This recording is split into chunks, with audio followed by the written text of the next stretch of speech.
بسم اللہ الرحمن الرحیم۔ محترم سامعین، عرض خدمت ہے کہ وضو کن چیزوں کے لیے واجب ہوتا ہے؟ تو وضو جو ہے وہ 6 چیزوں کے لیے واجب ہوتا ہے۔ واجب نمازوں کے لیے، نمبر 1، واجب نمازوں کے لیے وضو کرنا واجب ہے۔ نمبر 2، البتہ اس میں یہ بیان کرتا جاؤں کہ نماز میت یعنی نماز جنازے کے لیے وضو واجب نہیں ہے، بہتر ہے وضو کے ساتھ انسان نماز جنازہ کو بھی ادا کرے۔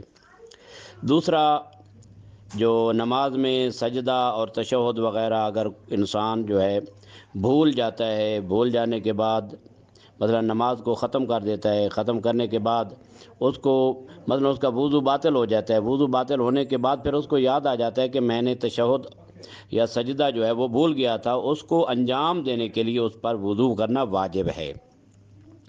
نمبر 3، خانہ کعبہ کا واجب طواف جو ہے اس کے لیے انسان پر وضو کرنا واجب ہے۔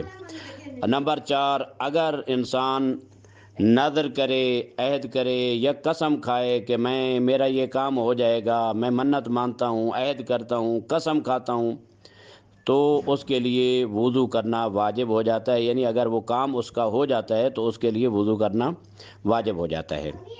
مثلا فرض کیا اگر انسان یہ کہتا ہے کہ میں منت مانتا ہوں اللہ کے لیے کہ اللہ تعالیٰ مجھے فرزند عطا کرے گا مثلا، تو میں وضو کروں گا، تو اگر اللہ نے اس کو فرزند عطا کر دیا تو اس کے لیے وضو کرنا واجب ہو جائے گا۔